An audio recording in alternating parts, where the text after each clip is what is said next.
Boa noite. O Roda Viva entrevista hoje mais dois candidatos à presidência da República, Dr. Enéas Carneiro, do Prona, e Luiz Inácio Lula da Silva, da coligação liderada pelo PT. Nós estamos completando, assim, a série especial do Roda Viva, que entrevista todos os candidatos à presidência da República do Brasil. No centro do Roda Viva, que começa agora, está o candidato Enéas Carneiro, do Partido de Reedificação da Ordem Nacional. Nascido em Rio Branco, estado do Acre, Enéas Carneiro só foi registrado 9 anos mais tarde, em Belém do Pará. Órfão de pais desde os 9 anos, sempre trabalhou para ajudar a família. Aos 19 anos, mudou-se para o Rio de Janeiro, em busca do sonho de formar-se em medicina. Ingressou então na Escola de Saúde do Exército, onde se graduou terceiro sargento auxiliar de anestesia, em 1959. Formou-se em medicina em 1965 e tem mestrado em cardiologia pela Universidade Federal do Rio de Janeiro. É formado também em física e matemática. Sua estreia na política foi em 1989, quando fundou o Partido de Reedificação da Ordem Nacional e lançou-se candidato à presidência da República. Com apenas 15 segundos no horário gratuito de televisão em 1989, tornou-se célebre com a frase "Meu nome é Enéas" e obteve mais de 360 mil votos, conquistando o 12º lugar nas eleições daquele ano. De volta à política, novamente como candidato à presidência, Enéas Carneiro disporá agora de mais de 1 minuto no horário gratuito da televisão. Para entrevistar o nosso convidado de hoje, Dr. Enéas Carneiro, está aqui o jornalista Fernando Mitre, diretor executivo do Jornal da Tarde, jornalista Josemar Gimenez, chefe da redação da sucursal paulista do jornal O Globo, Clóvis Rossi, que é repórter e colunista da Folha de São Paulo, o José Paulo Kupfer, do editor-chefe da sucursal paulista do jornal Zero Hora, Rui Xavier, coordenador de política do jornal Estado de São Paulo, e o jornalista Ibsen Spartacus, chefe de reportagem do Jornal do Brasil, também sucursal de São Paulo. O Roda Viva é retransmitido por 23 emissoras de televisão de todo o país. E você pode participar desse programa pelo telefone 252-6525. 252-6525. A Shizuka, a Cristina e a Ana estão anotando as suas perguntas. Se você preferir o nosso fax, é o 874-3454. 874-3454. Doutor Enéas, boa noite. Boa noite. Doutor Enéas, nossa primeira pergunta a todos os candidatos à presidência da República do Brasil. O senhor, obviamente, tem acompanhado a evolução das pesquisas eleitorais. Em alguns estados, o senhor está até empatado, tecnicamente, com outros candidatos que são políticos profissionais. Em função disso, qual é a estratégia do senhor daqui para frente em busca de uma passagem para o segundo turno e para a eleição para a presidência da República do Brasil? Muito obrigado ao senhor e a todos os senhores pela presença e aos telespectadores. A única estratégia que eu me permito usar é falar através dos meios de comunicação.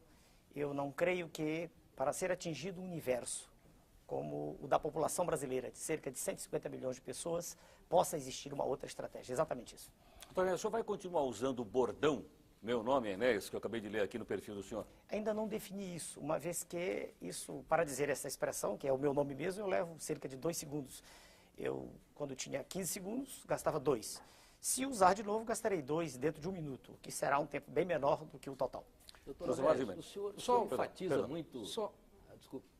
Perdão, Josemar, por Lá, favor. vira assim, né? Boa noite, doutor Enéas. Boa noite, senhor. Eu gostaria de saber do senhor o seguinte, é uma preocupação, talvez, de toda a sociedade brasileira. O senhor vem dizendo insistentemente que não precisa de deputado porque todos não gostam do senhor. Eu gostaria de saber o seguinte, num regime democrático, como é que o senhor pretende governar sem o apoio de deputados, sem o apoio do Poder Legislativo? Bom, há uma distorção aí. Eu não disse que os deputados, como um conjunto, não gostam de mim. Aliás, é preciso ficar bem claro isso, eu não tenho nada contra nenhum deles em particular. Eu me refiro sempre ao modelo carcomido, putrefato que aí está. Eu falo sempre de um sistema de troca de favores que faz, inclusive, com que candidatos à presidência da República de um partido aliem-se a um outro partido que tem toda uma tintura ideológica diametralmente oposta. É disso que eu falo, é isso que eu me refiro. Agora, no que concerne a apoio. Há pouco tempo atrás tivemos um presidente da República, Sua Excelência, o senhor Fernando Collor, que foi eleito por um partido inexpressivo, que nem tinha sido fundado por ele, ao contrário de nós, que fizemos o PRONA com suor desde 89, e tomou medidas extremamente deletérias para a nação, não tinha maioria e o Congresso se curvou tranquilamente. Eu não vejo nenhuma dificuldade em governar, desde que as mensagens sejam claras, inequívocas, desde que por favor, só terminar, desde que o Congresso saiba exatamente o que vai ser feito e haverá uma correspondência biunívoca entre o que vai ser feito e o que está sendo dito, uma vez que é um programa a ser apresentado. Não creio que haja dificuldade, uma vez que os senhores congressistas querem o bem da nação. Fernando Mito. Doutor Enéas, o senhor enfatiza muito a questão da disciplina, né? Sem dúvida. E a questão da autoridade também. Sem dúvida. O senhor é a favor até da inclusão de matérias nos cursos primários que dizem respeito ao amor à pátria, à bandeira, à disciplina social, o respeito à autoridade, etc. O senhor, ideologicamente, se aproxima de algum modelo conhecido? Quer dizer, como é que o senhor se qualificaria hoje? Difícil, difícil. Eu posso dizer, falar de mim é difícil. Vamos falar do modelo do nosso Certo. partido. Aqui, né? Voltando para o senhor, que eu estou conversando com o senhor. O PRONA defende um Estado forte, técnico e intervencionista. Um Estado que se preocupe realmente com a nação e não que seja propriedade de um grupo reduzido de políticos. Nós acreditamos que é perfeitamente possível resgatar essa dívida social gigantesca da nossa terra, desde que haja uma mensagem firme e que por trás da mensagem haja um lastro de preparo que faça com que o presidente da República não seja um títere, não seja um boneco levado de um lado para o outro, na dependência de quem está à sua direita ou à esquerda. O senhor quer um presidente da República mais poderoso do que o que sempre tivemos? Não porque os nossos presidentes da República, por terem sido extremamente incultos em quase sua maioria, né? Quase a maioria, e por serem homens de personalidade extremamente frágil, têm sido levados para um lado e para o outro. Haja vista o que ocorre agora recentemente com Sua Excelência, o senhor Presidente da República, que cede a uma pressão quando, eu quero crer, o chefe da nação deveria agir de modo firme. Se ele é o chefe, ele deve ter firmeza. Um presidente deve presidir, senão não é presidente. Um presidente deve ser de fato e não só de direito. Nesse sentido, se o senhor me pergunta, eu sou um homem que gosta de ordem, de autoridade, de respeito. Se o senhor me disser assim, o senhor dialoga? Sim, dialogo sempre. Eu ouço, por exemplo, se os senhores disserem, o senhor tem 1 minuto, eu falo 1 minuto. Se os senhores disserem, eu obedeço às regras. E gosto que haja obediência à lei e à ordem. É assim que eu entendo uma nação civilizada. O regime militar que foi implantado no Brasil se aproximou desse modelo que o senhor defende? Lamentavelmente, o regime militar esqueceu-se de uma coisa fundamental, que é a formação do cidadão, o investimento no homem. Segunda falha, o regime militar asfixiou a imprensa. E não existe no Brasil nenhum partido político, não é só o partido que eu criei e que está hoje, graças a Deus, representado em quase todo o Brasil. Não há nenhum partido político que possa ir a todos os rincões, que possa saber exatamente o que está se passando na intimidade do poder. Não há partido nenhum.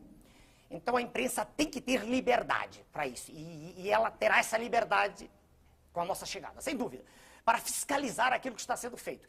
Pois se aquilo que nós queremos fazer tem que ser para o bem da nação, a imprensa tem que ter. Isto é uma coisa. Outra coisa é a absoluta falta de responsabilidade com que a imprensa se comporta atualmente. Por exemplo, cito de modo claro, na capa de uma revista aparecem as 3 figuras magnas do país. Sua Excelência o Presidente da República, Sua Excelência o Presidente do Congresso, Sua Excelência o Presidente do Supremo Tribunal Federal, vestidos como pessoas do sexo feminino, numa dança. A revista se chama Revista Veja. Eu não entendo que lucro, que vantagem a nação tem com isso. Estou sendo sincero, com a mesma clareza com que falo sempre. Então, repare, chamam-me de autoritário. Eu digo, não, eu quero ordem, quero respeito, quero liberdade de expressão, mas quero responsabilidade também.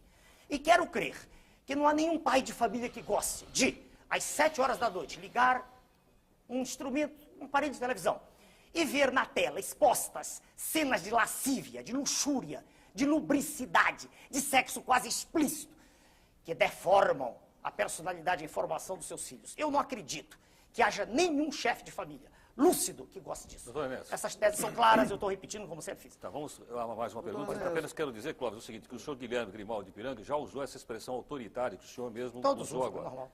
Clóvis Rossi. Não sei, pelas entrevistas anteriores que eu li do senhor, se houver alguma distorção, o senhor me corrija, me dá mais a sensação de que o senhor é menos candidato à presidência da República e mais candidato a Fujimori do Brasil, é isso mesmo? Não, nunca disse isso.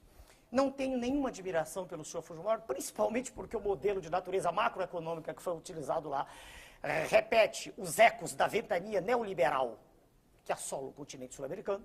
Não tenho nenhuma simpatia. Não vejo em que eu possa ser comparado ao senhor Fujimori. Nunca disse em nenhum programa que iria fechar esta ou aquela instituição. Nunca disse isto. Em nenhum momento. Não vejo nenhuma razão para essa comparação. Doutor Enéas, eu Tipo queria sem saber, espaço. quando o senhor faz essas críticas aos meios de comunicação, por falta de responsabilidade, o senhor diz que, na eventualidade de ser presidente, usaria de mecanismos, quer dizer, eu queria entender... Jurídicos, mecanismos jurídicos. Que mecanismos são esses? Hoje a Constituição não prevê nenhum tipo de intervenção, a imprensa é livre no país, e eu queria saber se o senhor batalharia para criar algum tipo de mecanismo de controle dos meios de comunicação. Vamos lá. Hoje mesmo eu estive com na TV Bandeirantes, eu conversei com o senhor presidente da organização, disse exatamente o que estou dizendo aqui. Eu digo as mesmas coisas sempre, com clareza meridiana. Com a clareza do líquor de quem não tem meningite. A mesma coisa sempre. Veja o senhor, existe um estatuto da criança e do adolescente, ao qual não há nenhuma obediência no país. Existem tentativas as mais escabrosas de tirar vantagem do menor abandonado. É uma indústria que aí está estabelecida. Então, é perfeitamente possível, usando a lei, tendo inteligência e vontade de ação firme, conversar com diretores dos meios de comunicação e mostrar a eles que é possível, ainda mais estando na presidência da República, com o poder que a lei confere, e tendo um Congresso que naturalmente estará afinado. E eu lhe digo, por que estará afinado? Eu digo já. Imagine o senhor que, tendo 1 minuto no horário eleitoral gratuito, eu chegue a ser eleito.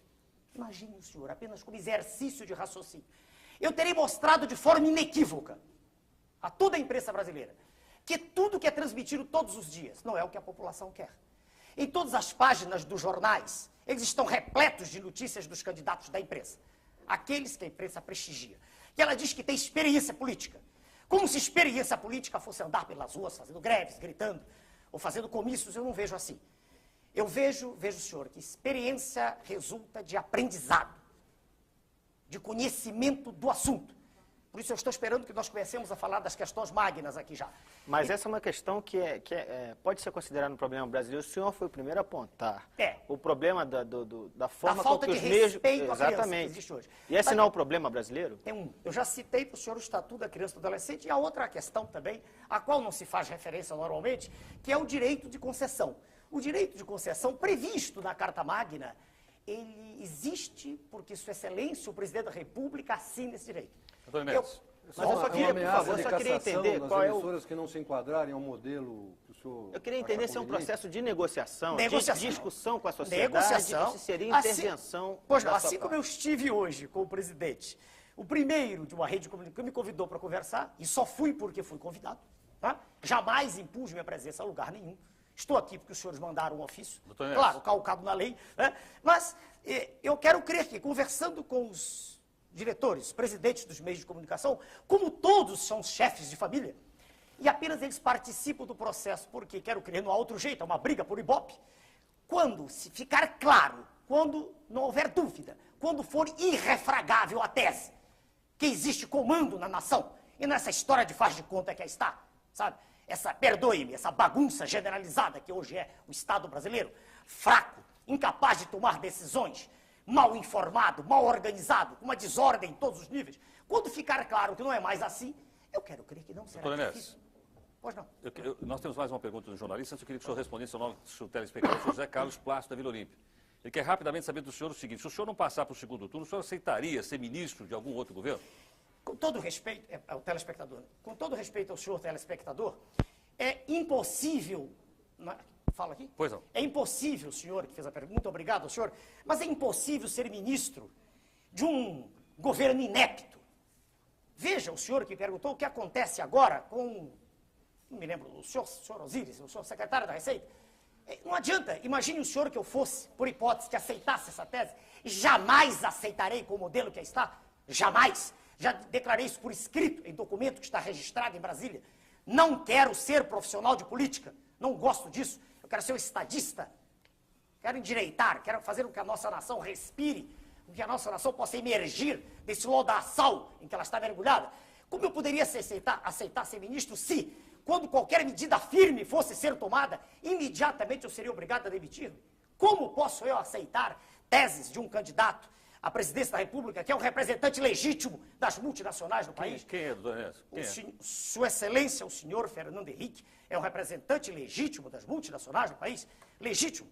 É um homem que defende um processo neoliberal que estraçalhou a Argentina, e temos outros exemplos muitos, mas respondendo ao seu telespectador, eu não posso ser ministro.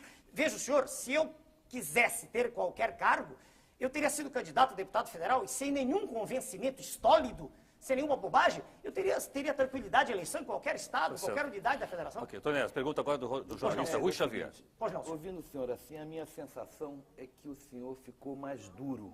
Mais duro? Mais duro. Nos últimos, desde a última eleição para cá.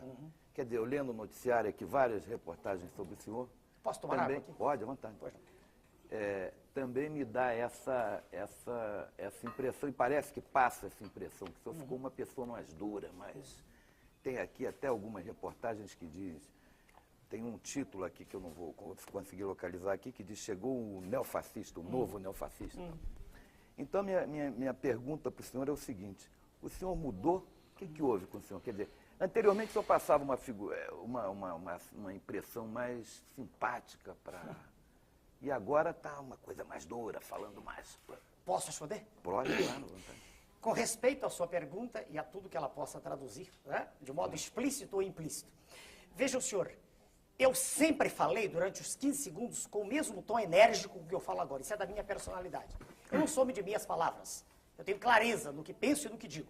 Não tenho dissociação cérebro-língua, nem nenhuma dificuldade de articular o meu pensamento. Aprendi a falar e escrever corretamente. Naquela época eu tinha um tempo pequeno, então grande parte das pessoas, incluídos jornalistas também, não conseguiam entender o que eu dizia. E achavam engraçada a frase final, meu nome é Enéas. Muitos achavam que eu estava brincando, querendo ser deputado mais à frente, ou um cargo. Surpreendi todos quando não fui candidato a nada, porque eu não quero, não preciso disso. Sou médico, sou professor de cardiologia, tenho do que viver. Eu não fiquei mais duro. A conversa agora está sendo mais demorada. É possível agora o senhor acompanhar com mais tranquilidade, e todos que me ouvem, não só agora a forma, mas o fundo, o conteúdo do que está sendo dito. Eu falei em fevereiro de 1991, não sei se o senhor assistiu ao pronunciamento, 1 hora inteira em cadeia nacional, e disse coisas extremamente duras. Eu fui o primeiro presidente de partido político que teve coragem de pedir a sua excelência, o presidente Collor, que renunciasse naquela ocasião. Pela desgraça a que ele estava lançando a ação. Em que? A que ele estava lançando. O senhor votou nele no segundo turno? Não, eu não leio meu voto, por favor. Por favor, não acredito nesses senhores que estão. Então, veja bem, naquela ocasião eu falei 1 hora inteira. O senhor anulou o voto? Anulei com tranquilidade, mas por que não? A Constituição me permite. Se eu não acredito em A, B, C e D, por que eu tenho que votar em algum deles? Por que eu tenho que dizer... Em branco? Não, em branco eu sei que há processos de fraude, todo mundo sabe disso. Isso é notório no país. E o voto em branco permite que aqui ou acolá, no meio do trajeto, alguém põe, eu anulo o voto, por que não? É a maneira mais clara, mais categórica, mais peremptória de eu dizer que não acredito naquilo. Aparentemente o senhor não acredita só de A, B, C, o senhor não acredita em ninguém de A a Z, pelo que o senhor está dizendo. Depende de quem se apresenta. Aí, não, Só minutinho. Então eu podia inverter essa pergunta. Só um instantinho para o senhor, por favor. Não, pois é, nessa linha. Senhor Clóvis, um minutinho. Eu não vejo no cenário que aí está. Se eu visse, eu não me teria candidatado. Perceba o senhor uma coisa. Eu não gosto do processo. Senão pertenceria a ele tranquilo, estaria a palavra que os senhores usam. Processo, exatamente o que é processo? É essa imundícia em que se transformou o quadro político brasileiro. É essa situação de vergonha que cada brasileiro tem quando chega no exterior. Eu estou falando de quem pode ir ao exterior, porque pobre não sai nem do bairro onde mora, não consegue nem pagar a passagem.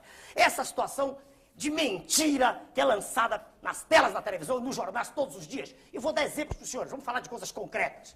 Previdência, que é uma farsa. A maioria das coisas que são apresentadas é falsa. Quando se diz que existem 2 para 1, isso é mentira. Misturam-se os homens da cidade com os homens do campo. A relação na cidade é quase 4 para 1. A relação no campo é meio para 1. Quando se junta isto tudo, e os senhores são jornalistas, sabem da verdade, cria-se o 2 para 1. Então há 2 indivíduos para isso é mentira. O que ocorre é que arrecada-se muito pouco no campo. E como se arrecada muito pouco no campo, a cidade paga pelo campo.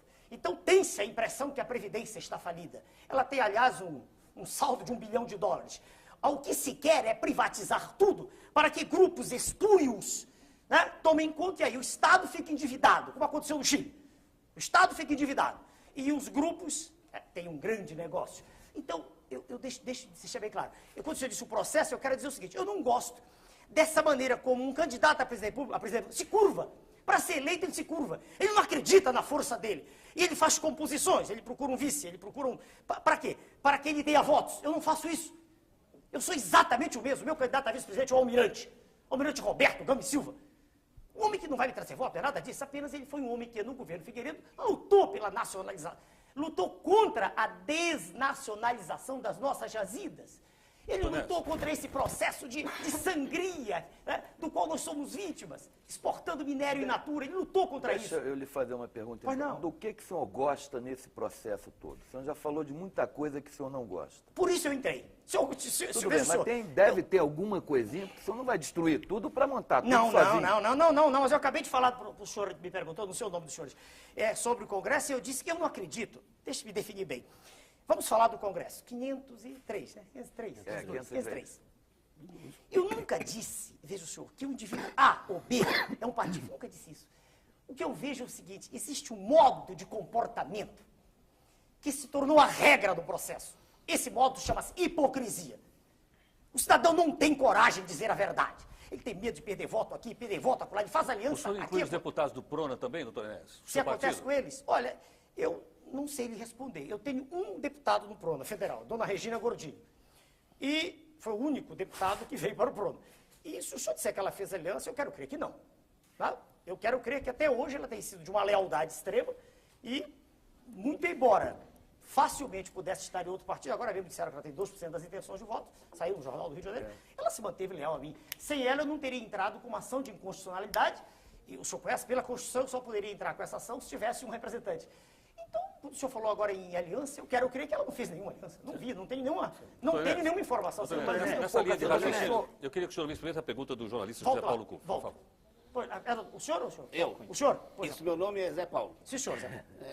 O senhor disse que quer um Estado intervencionista. Forte, deixa eu amarrar bem. Forte, técnico, intervencionista. A frase não é minha, é do professor Alain Touraine, professor de Sociologia da França. Autoritário também, professor? Peraí. Continua com o senhor ou respondo para ele? Como quiser. Aí Se a palavra autoritário quer dizer que exista autoridade, que ela se faça respeitada, se é este o sinônimo dentro do universo semântico seu. Se é isso que o senhor quer dizer, é. Bom, então vamos lá. O senhor quer um Estado desse jeito. Isso. O senhor já meteu aí a leia no neoliberalismo. Sem dúvida. Aqui no seu material a gente lê que o seu modelo de político é o Fidel Castro. Não disse isso. Não disse isso. Um minutinho só. Perguntaram-me quem eu admirava no exterior. Eu disse pela personalidade forte, pela coragem de enfrentar o monstro. Peraí, mas eu não disse, eu não sou socialista, deixo bem claro, eu defendo a livre iniciativa, eu defendo a economia de mercado, então eu não tenho como modelo o senhor Fidel Castro. Eu não disse isso nunca. Um defensor de uma economia de mercado não liberal, o que é?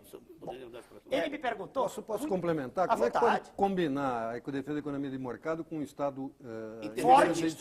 Perfeito, eu digo agora. Perfeito, tudo bem. Com clareza, para o senhor, para todos.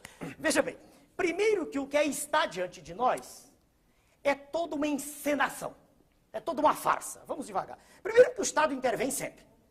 Vamos ver, agora mesmo, quando foi decretado o Plano Real, esse plano, o último plano, miraculoso, que se estenderá quase certamente até as vésperas, né? Quase, né? Ninguém pode afirmar, o processo é muito mutável. Mas quando ele foi decretado, Sua Excelência o Presidente da República recebeu a sua assessoria econômica e lhe apresentaram a taxa de juros com a qual o mercado iria se comportar, ditada pelo governo. O senhor acompanhou. 8,13 ou 31 foi arredondado para 8,2.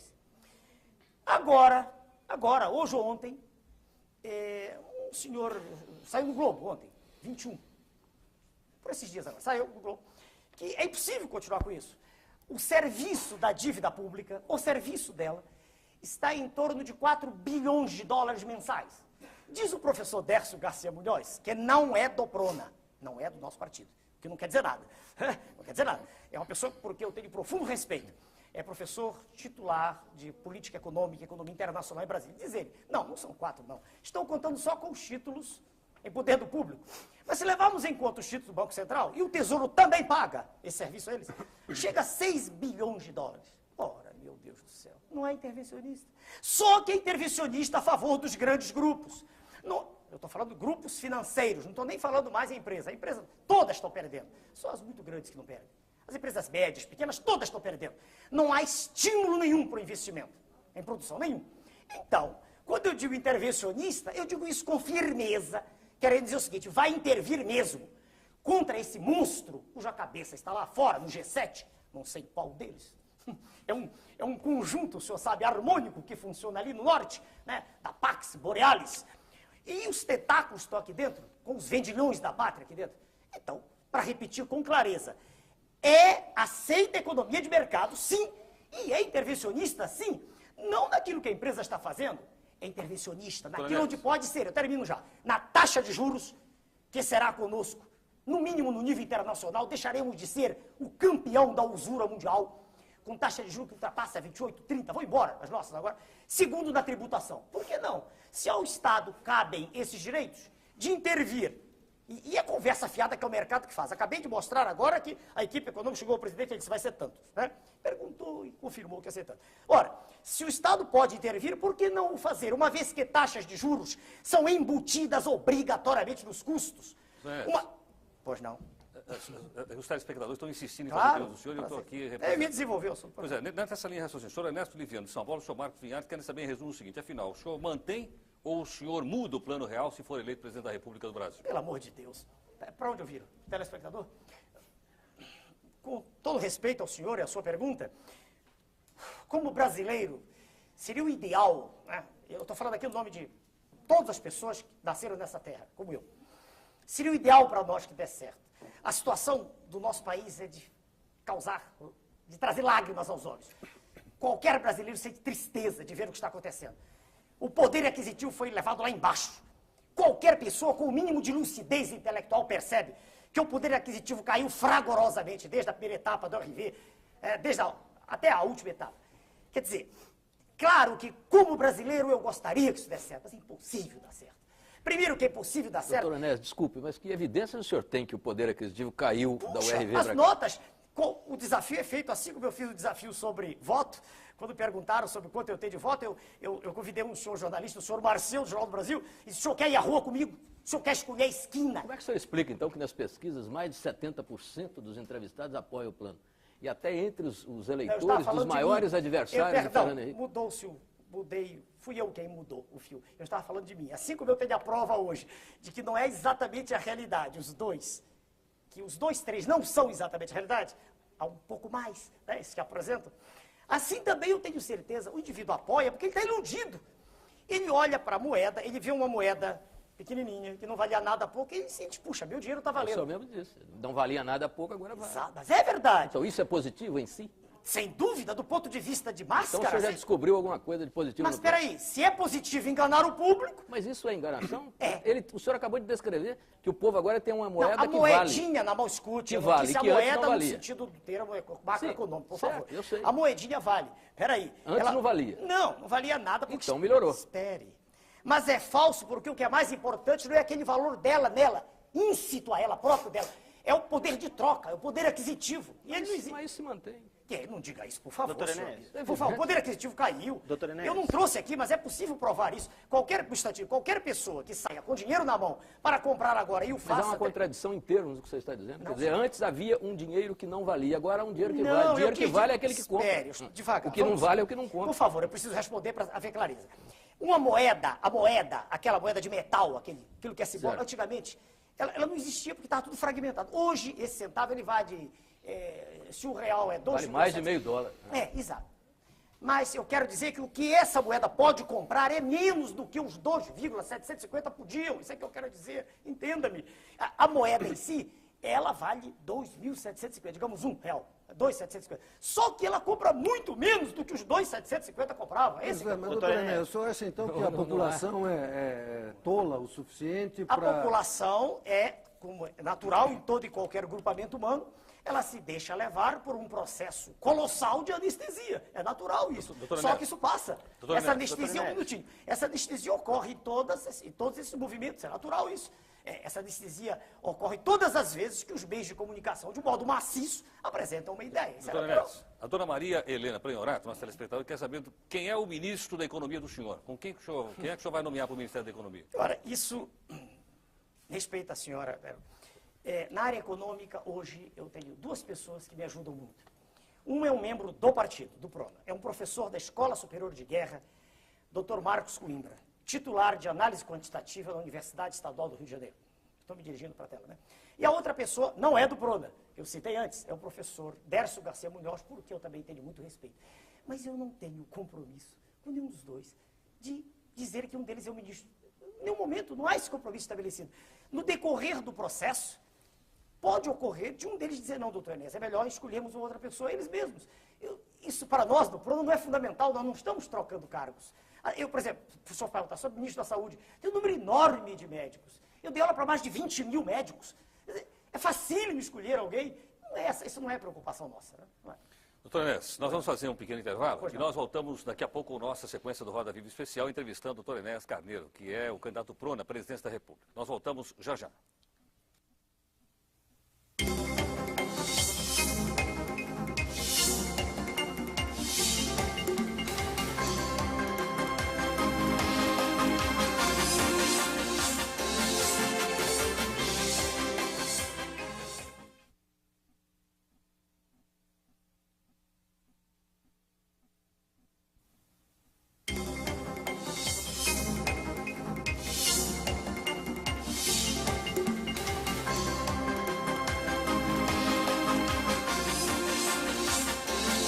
E nós voltamos com o programa Roda Viva Especial. Nós estamos entrevistando hoje mais um candidato à presidência da República, doutor Enéas Carneiro, o candidato do Prona. Você pode participar pelo telefone 252-6525. Se você preferir, o fax é o 874-3454. Enéas, eu gostaria que o senhor me confirmasse o seguinte. O jornal o Globo, no dia 12 de maio, publicou uma expressão atribuída ao senhor. Eu gostaria de perguntar ao senhor se ela procede ou não. Ele diz o seguinte, o senhor teria dito que a classe política brasileira é representada pela escória da sociedade. O senhor disse isso? Disse com os mesmos termos. Então, eu quero respeitosamente perguntar ao senhor o seguinte, o senhor se inclui nisso? Não, por isso não quis ser candidato a nada. Quando eu disse escória, eu quero dizer o seguinte, é difícil, claro que há exceções em todos os níveis, em todos os meios, mas é difícil o senhor encontrar no cenário político um cientista, um homem que tenha dedicado sua vida à ciência. Geralmente ele sente repugnância pelo processo. E por que ele sente esse sentimento específico? Porque se criou toda uma imagem, que é a imagem das ruas, não é a imagem da imprensa, é a imagem nas ruas, de uma aversão pelo político. O político geralmente é vaiado, o político geralmente é alguém para quem se olha assim, com cheio de vida fácil. E quando a gente acompanha todo o processo, a gente vê que, na maioria das vezes, na esmagadora maioria das vezes, o sujeito se aproxima para tirar vantagem. Ele se aproxima porque ele fracassou na vida profissional.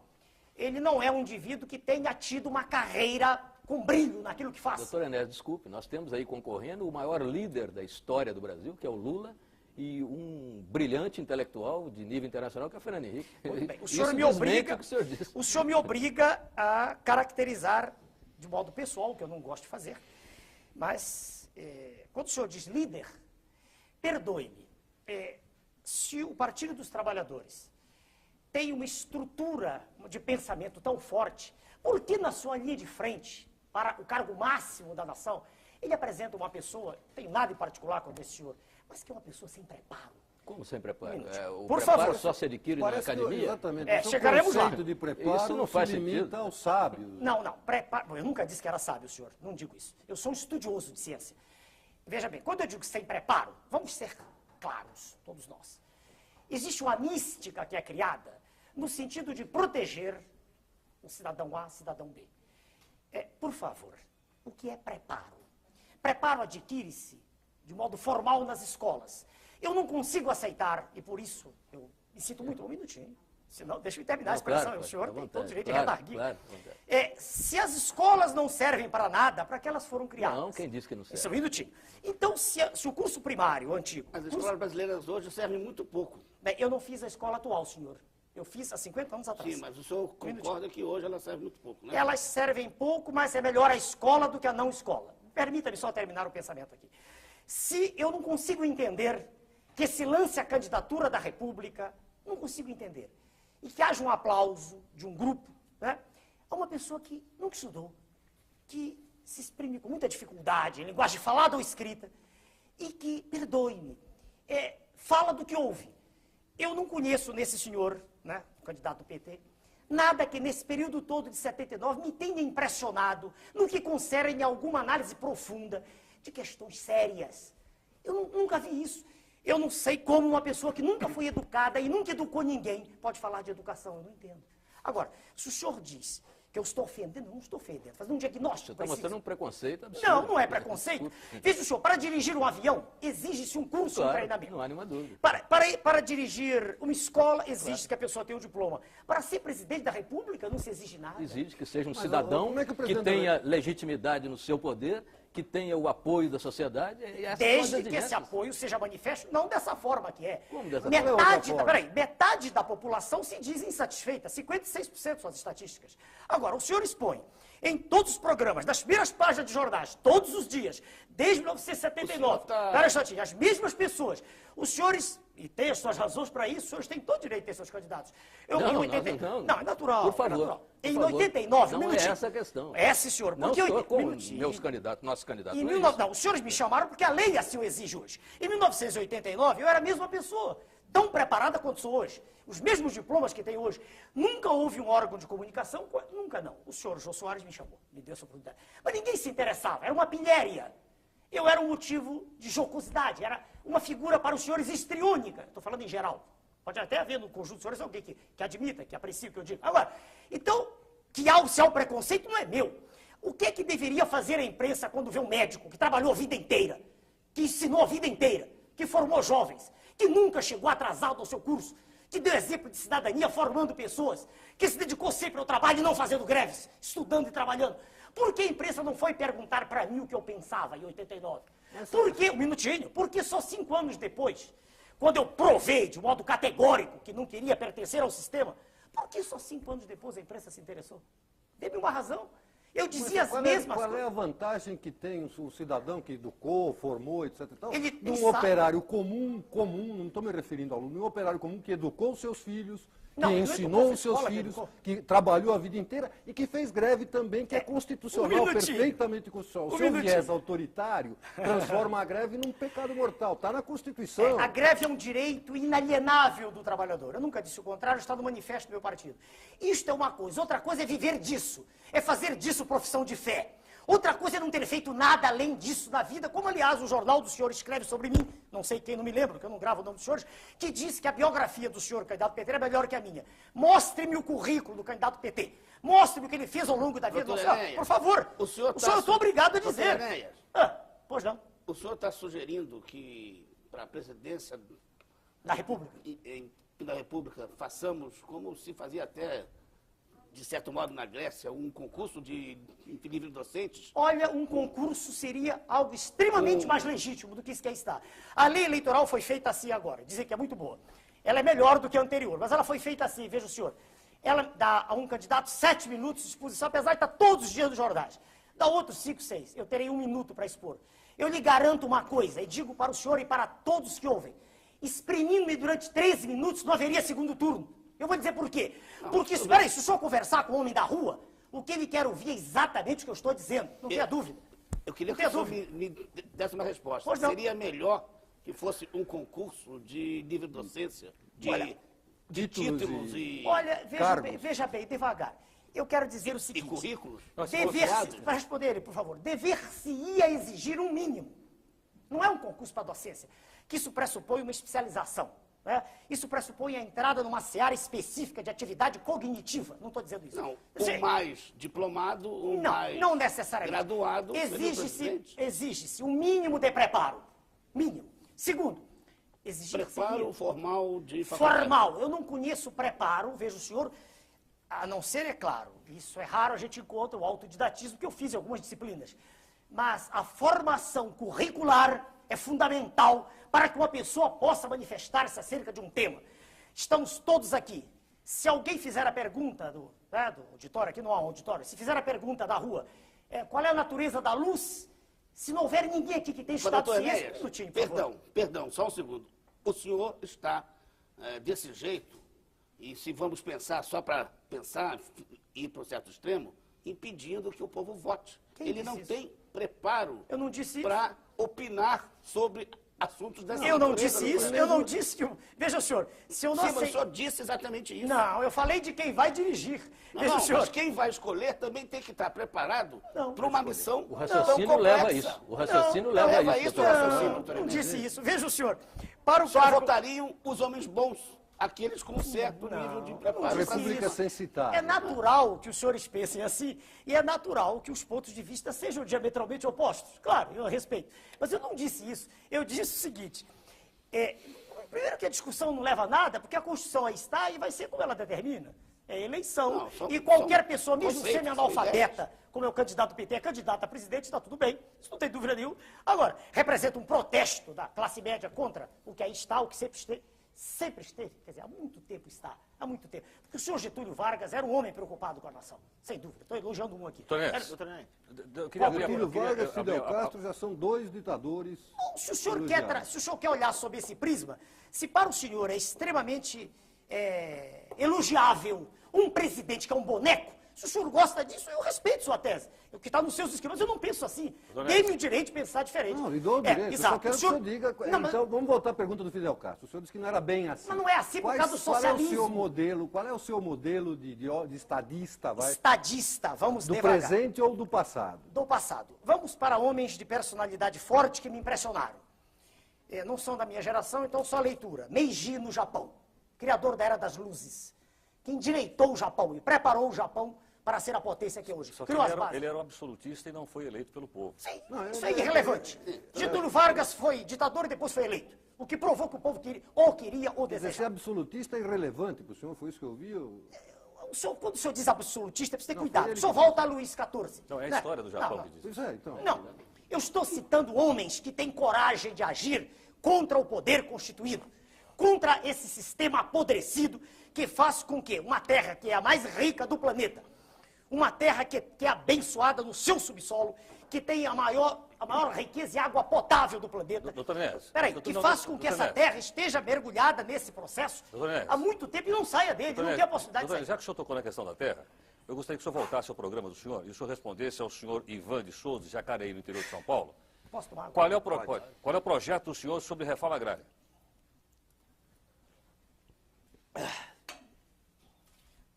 Desculpa, eu tô tomando água. É que o calor aqui, os telespectadores não sabem, é terrível. Veja bem, vamos primeiro mudar de novo a expressão. A expressão reforma agrária, ela já tem um contexto hoje, dentro do universo semântico de toda a população, que me cria um mal-estar até examiná-la. Eu prefiro responder ao senhor assim, de modo também sintético. É fundamental que seja feita uma reordenação do processo agrícola. Vou lhe dizer rapidamente os pontos que já estão estabelecidos, que muitos ainda há a estabelecer. Alguns, do nosso ponto de vista. É preciso que haja crédito rural mesmo, e não de fase de conta. Ou seja, é preciso que se privilegie o pequeno produtor, que se privilegie também o médio produtor, que se volte a fazer como no passado se fazia, um investimento maciço no campo. Nós temos sol o ano inteiro e poderíamos ter 2 ou 3 safras por ano. É uma questão de investimento. É preciso que exista todo um sistema de apoio ao homem do campo, que hoje é alijado praticamente de todas as vantagens que tem o homem da cidade.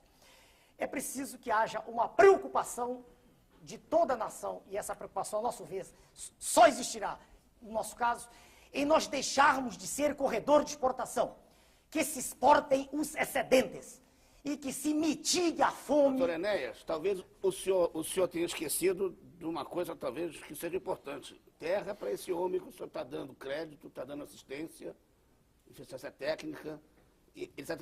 O senhor daria terra para o homem sem terra? Existe toda uma faixa de terras que pode ser ocupada no momento sem nenhuma desapropriação. Essa questão é extremamente séria e eu não me permito, sem ter o acesso à informação precisa, fazer uma afirmativa que seja uma aleivosia. Os senhores, como jornalistas, sabem que as informações que nos chegam são distorcidas. Quando eu falei ainda agora para os senhores de Banco Central, eu sei o que estou dizendo. Quando eu falei de PMF, não cheguei a falar, porque eu cortei no momento. Quando se procura ler nos jornais, a gente não encontra a informação. Qual foi a receita do IPMF? Que foi apresentado como sendo solução há pouco tempo. Ele era 0,25%, né? 0,025. Não, 0,25. É um quarto de um. Não é 0,25. Se o senhor multiplicar 0,25 por 16, 5, 80, 4, o senhor vai ter 4, que é a ideia do professor Marco Sintra, criador do Imposto Único. Se o senhor multiplicar isso por 12, o senhor vai ter a receita do ano, uma projeção. Sei. Foi em abril, a receita foi de 150, uma fração de que eu não me recordo, 150 bilhões de dólares. O total vai dar 64 bilhões de dólares. Veja como recursos aparecem rapidamente, um minutinho. Mas ninguém sabia, isso foi feito assim 7 rápido. bilhões de dólares. 150 milhões de dólares, com certeza. Sim, Doutor Enéas, mentira, eu dá queria 7 saber- milhões de Doutor dólares. Enéas, Retirados da população, ué? Sim, tudo bem. Não, eu estou dando um exemplo, Não peraí. estou entendendo a conta. Não, eu estou... Onde é que o senhor chegou a 156 bilhões de dólares? Não, 150 milhões, Não, 0,25% por mês, de tá tudo certo. foi. Ah, Tá certo. milhões. Mas dá Milhões. 7, neste ano dá Doutor 7 Enéas, milhões. doutor Não, Enéas. não, eu tenho dados oficiais. 150 milhões, e se o senhor multiplicar isso por 16, o senhor tem os 4% previstos pelo professor Marco Sintra. 2 para quem emite, 2 para quem recebe. Para terminar a análise. Isso vai dar no ano, pode fazer as contas, vai dar 64 bilhões de dólares. Certo? 64, com certeza, por favor. Pois não, Ibsen. doutor Sem fazer Enéas, doutor contas. Enéas, por Onde o senhor favor. quer chegar? Doutor Eu Enéas, quero chegar ao seguinte, essa informação não chega à população. Assim também, veja bem, eu não tive... Doutor Enéas, o número é 7 bilhões, 64 bilhões de dólares, é 3 vezes a arrecadação da União no ano, doutor Enéas. Se o senhor me permitir, se nós fizermos um intervalo, eu faço as contas e lhe mostro. Eu vou repetir. 150 milhões vezes 16 Por que vezes 16, 12... doutor Enéas? Porque a alíquota é 0,25 e a proposta do professor Marcos Sintra é 4%, meu Deus. É 2% para quem emite, Mas o que 2%. tem o Marco Sintra com isso? Ele Porque ele é o criador da ideia do imposto único. Mas não que foi distor- o imposto dele que foi... Ah, mas foi uma aplicado? distorção. Esse IPMF é um faz de conta do imposto único. Que isso? Como não foi? O IPMF foi uma percepção primeira da realidade para que depois se aplicasse o imposto único. Ué, Doutor como- Enéas, é o seguinte. Eu só terminar o negócio da Terpes. Eu não tenho, e meu grupo ainda não teve acesso às informações reais. A gente pede uma informação, ela é distorcida, ela é guardada, ela é escamoteada. O orçamento, olha o orçamento da União, não foi votado até hoje. Estamos na metade do ano, por suas excelências, os senhores congressistas. Então eu não tenho ainda para lhe dizer a informação precisa da questão da terra. Essa a resposta minha. Pode ir. Bom, Doutor só Enéas, eu para queria dizer, saber do Ibsen, senhor- por favor, que o senhor acabou de responder, doutor Enéas, a pergunta do nosso telespectador, o senhor Agostinho Ferreira Filho de Moema. Pois não, Ibsen. Doutor Enéas, Ah, pois não. eu gostaria de saber se o senhor acha necessária uma reforma na Constituição e se o senhor a faria dentro do Palácio do Planalto ou a negociaria com o Congresso. Olha, a Constituição tem muitas coisas. Tudo que se apregou aí para mudar da Constituição, para mim não faz o menor sentido. A maioria das coisas. Por exemplo, minério, subsolo. Não vejo razão nenhuma para isso. Pelo contrário, as empresas ditas nacionais são apenas a vidraça de grupos poderosos multinacionais que estão por trás. Então, não vejo. Para mim, são lobbies gigantescos para desnacionalizar cada vez mais o Brasil. Não é? Bom, segundo, monopólio. O nosso partido é totalmente favorável ao monopólio do petróleo, das telecomunicações e seria também do aço. Só que o aço não adianta mais, já venderam. Agora, se o senhor perguntar por que, eu também respondo. Quem detém petróleo, detém energia. Quem tem energia, tem progresso. Tem progresso, tem desenvolvimento, tem investimento, tem produção, tem emprego. Ora, abrir o monopólio, quer dizer, desfazê-lo, o senhor dirá, não, mas são empresas nacionais. Não necessariamente. Pode ocorrer o mesmo que ocorreu com mineradoras. Grupos poderosos alienígenas estarão aqui daqui a pouco. Doutor Enéas, estou recebendo uma informação aqui. Pois não. Apenas o senhor levantou uma questão, essa questão da pessoa ser culta ou não. Eu sou Francisco Magalhães, de Goiânia. Em Goiás, pergunto ao senhor o seguinte. O que o senhor faria com o atual primeiro-ministro da Inglaterra, o senhor John Major, que só tem o 2º grau? Mas o 2º grau pressupõe um nível médio de escolaridade. Não adianta O perguntar. que eu faria com ele? Veja bem, todas as vezes em que eu ouvi o senhor John Major manifestar-se, eu não vi incultura. Eu não vi nele um nível de instrução tão abaixo da média, como quer o senhor telespectador dizer. Perdoe-me, o senhor não faria nada. É um homem que, quando se... Doutor Enéas, Agora, só eu Eu disse, agora só um instantinho, para barrar, que deveria ser exigido, quer dizer, o mínimo, só isso. Tá, o senhor disse Qual é o que o senhor não adotaria numa revisão constitucional. Ah, não, sim. Mas sim. o que o senhor faria e se o senhor negociaria isso com o Congresso? Veja bem. O presidente eleito, ele dispõe hoje de um instrumento jurídico que é válido, é legítimo, né? Que é a medida provisória. Que é usada, há poucos dias perguntaram no Jornal do Brasil, o senhor usaria? Claro, a medida provisória permite ao presidente da República uma ação rápida. Então, a medida provisória ela é usada no sentido de vencer uma questão emergencial. Aliás, no Brasil, nós vivemos em permanentes questões emergenciais. Tudo é uma O Brasil não vive em regime de urgência, vive em emergência. Né? A gente poderia falar 2 horas sobre os campeonatos mundiais. O Brasil é campeão do mundo em doença de Chagas, tripanossomose americana, é campeão do mundo em esquistossomose maçônica, campeão em doença de Chagas. O senhor Carlos Chagas falava nisso no início do século. Bastaria acabar com as casas de pau a pique e nada se fez durante 60 anos. Quer dizer, então, eu tenho a impressão, de novo, que os senhores congressistas serão, já disse e repito, extremamente simpáticos à tese de reedificar a ordem nacional, uma vez que eles são legítimos representantes do povo. Doutor Enéas, Parece que a maior parte dos congressistas tem curso superior, não tem? Não sei. Não sei lhe responder. Doutor Enéas, honestamente. Não O sei. que você acha que precisa para o Congresso? Uma vontade. Preciso a deflagração. Para entrar, para ser deputado, o que ser senador, precisaria? Qual é o requisito? Não sei lhe responder. A formação mínima. A formação mínima. Olha, peraí, no exterior, em alguns países, existem escolas de formação política. O senhor Aqui sabe, também, é? aqui também tem. Peraí, por favor, vamos devagar. O senhor vai me dizer que os congressistas que estão fizeram escola de política? Não, não disse isso. Perdão. Eu disse Pensei que que tem era escola de formação política. Vocês congressistas fizeram... tudo bem. Não, então é porque... Eu só queria entender o seguinte, ao longo do programa o senhor chamou os políticos de escória... Não, a eles imprensa- pertencem à escória. Pertence, tá bom. Pelas atitudes que vêm a público. Tá bom. Eu tudo não os bem, conheço eu pessoalmente. Eu só queria terminar a pergunta. Pois não. Desculpe, Bom, Elias. os políticos, o senhor já esculhambou à vontade. A imprensa dedica-se à luxúria e a fazer a pregação do que o senhor acha que são os candidatos dela à imprensa. Mas Os eu técnicos acho- do governo... Espera um pouquinho, só terminar a pergunta. Os técnicos do governo só negam informações, o senhor não consegue... esconde, mistifica, etc. Tal. As pessoas sem o mínimo de educação formal, que no Brasil são a maioria, não deveriam, enfim, ter acesso a qualquer cargo político, público.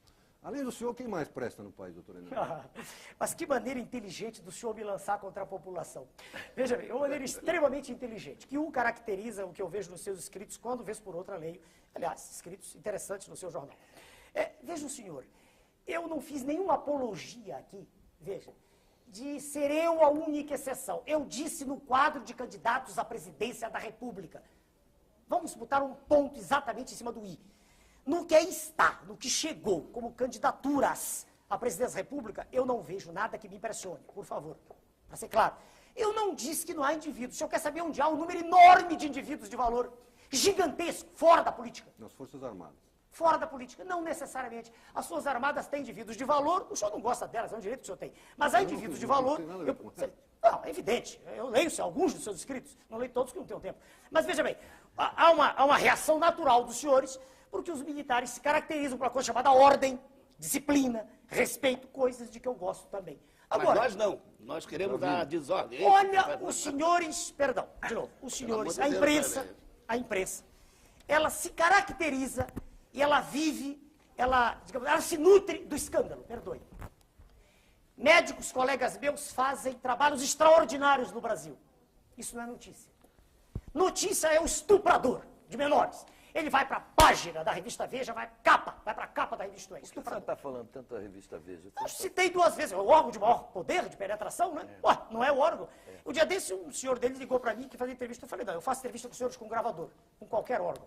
Por quê? Porque eu não acredito, ué. Os senhores distorcem dessa matéria que o senhor tem na mão, há coisas que eu não disse aí. Quando ele me perguntou, eu disse, é verdade, eu disse. Não tem por que mentir. Mas há coisas... E o senhor vai dizer assim, reaja, para daqui a 6 meses vira retratação, quando tudo já acabou, que Doutor adianta Enéas, só mudando um pouquinho Pode mudar. de assunto um pouco aí, o senhor tem dito sobre o homossexualismo Quer coisas bem perguntar? incisivas. Eu gostaria. Serei O senhor disse que é um vício, uma perversão. O senhor, como médico, sabe muito bem o tratamento que a Organização Mundial de Saúde dá ao Sei, tema. bonito. Agora, a pergunta é o seguinte: o homossexual vai ser discriminado no seu governo? E o que o senhor pensa do tema? Perfeito. A pergunta é clara e vamos respondê-la da mesma maneira que temos feito em todos os locais. Viram, professor? Né? Bem devagar. O homossexual, sem dúvida, pertence a um grupo, veja o senhor, que se generalizasse, representaria a extinção da espécie. 2 homossexuais... Isso o senhor fala com base em estudos do senhor? Meu Deus, os dois homossexuais têm espermatozoides, não têm óvulos. É impossível ver reprodução, por favor. Isso é curso primário, não é ginásio nem universidade. Por favor. Por favor. Tudo bem, Não. tudo bem. É óbvio, né, doutor? Não, mas ele está perguntando. Não, tudo bem, tudo bem. Eu me equivoquei na pergunta. Ah, o senhor é que continue. fez a pergunta, não fui eu. Tá, tudo bem. Por favor. Doutor Enéas, perdão, mas com o avanço da ciência... Não, e senhor, provendo, não. talvez Não há fosse avanço possível. de ciência, um Não sei, minutinho. mas talvez Para o fosse senhor e possível. para os telespectadores que não são obrigados a ter estudado medicina. Quando a gente nasce, nós temos cromossomos. Por mais que se façam operações, intervenções cirúrgicas, que se extirpe a genitália externa de um homem, que nasceu homem, que se fabrique um órgão genital feminino com silicone, por mais que se criem seios artificialmente, que se faça a depilação, cada cromossomo é uma unidade que está dentro do núcleo. Doutor Enéas, não, por favor, não, mas eu tenho que responder. Eu preciso explicar isso. Todo mundo sabe que homem com homem não dá filho, mulher com mulher não dá filho. Eu gostaria de saber a discriminação e o que o senhor pensa do tema. Sabe? A resposta sobre o tratamento homossexual é importante. A lição Ela é importante do seu ponto de vista. Mas a pergunta dele, nem todos os ouvintes pensam exatamente o que eu estou dizendo. Tem gente que pode até pensar que o homossexual, ele disse, a ciência faz avanços. Alguém disse aqui no programa. Alguém disse, mudar a base genética, que eu saiba, transformar XX em XY em XX, eu não conheço isso. Tá, mas agora com relação ao tratamento que o senhor dá. Vamos lá. O tratamento. O homossexual é um ser humano, como qualquer outro. Ser humano, que merece respeito, merece educação, merece escola, quer dizer, educação, merece hospital, merece tudo. Agora, uma coisa é ele existir como ser humano. Vou falar bem devagar para não haver distorções. Outra coisa é ele ser apresentado como exemplo de comportamento sexual. Veja bem, ele pode ser exemplo como artista, um escultor, um pintor. Agora, ele não pode. Está errado quem disser isso, porque a sociedade, veja, senhor, é feita para se reproduzir. Não estou nem usando textos bíblicos, estou falando de ciência. O maior de todos os impulsos que existem no planeta é o da preservação da espécie. É maior até o que da preservação do próprio indivíduo. Então, o homossexualismo, veja o senhor, ele não pode ser apresentado como uma terceira via, como um caminho natural. Não. O homossexualismo é, veja o senhor, um desvio. De que natureza é? Há muita discussão. Muita discussão. Quando o senhor citou a Organização Mundial de Saúde, eu conheço o que o senhor está dizendo. Há muita discussão. Não há consenso. Mas uma coisa é clara. Ser homossexual não é um exemplo do ponto de vista de atividade. Vai ser discriminado no seu governo? Vai ser dito exatamente isso que eu estou dizendo aqui, antes, durante e depois. Vai ser tratado com todos os direitos a que um ser humano tem direito. Mas não, por exemplo, homossexuais casarem-se. Isso é um absurdo. O nosso partido não aceita. Escute, os senhores todos têm todo o direito de pensar contrariamente a gente, mas eu tenho posições definidas. Não estou procurando votos. Eu estou dizendo exatamente o que o nosso partido pensa. A ligação, o casamento, aceito, como está ocorrendo de quando em quando, como você pregou. Todo o seu partido pensa desse jeito? Bom, o senhor está autorizado a interrogar, não as pessoas que gritam meu nome, claro, mas os líderes, os nossos presidentes regionais. O senhor virá essa resposta. Qual é o tamanho do seu partido hoje? Não sei. Eu lhe digo, eu convidei o senhor Marcel, aí a rua... Bom, vamos também aqui amarrar uma coisa. Se partido grande representasse alguma coisa, o líder do PMDB, ao sair à rua, seria ovacionado. E pelo que me contam, eu não vi. Houve um atrito violento entre ele e o senhor, se não me engano, aqui. Inclusive uma falta, se não me engano, de comportamento. Não sei bem o que foi, eu não vi. Contaram-me. Né? E ele, o senhor vê as pesquisas, estão. No ABCD eu tenho mais votos que ele. Então, partido político no Brasil é uma estrutura hoje extremamente comprometida. Justamente por causa dos acordos espúrios. Agora, se eu perguntar qual é a penetração do meu nome na massa, aí só pagando para ver. Doutor Enéas, nós completamos 1 hora de entrevista com o senhor. Nós queremos agradecer sua presença aqui no Roda Viva. Obrigado, senhor. Muito obrigado pela sua presença. Muito obrigado, senhor. Muito bem, nós vamos fazer um intervalo e nós voltamos com o nosso segundo entrevistado esta noite no Roda Viva Especial. É o candidato Luiz Inácio Lula da Silva, da coligação liderada pelo PT. Voltamos já já.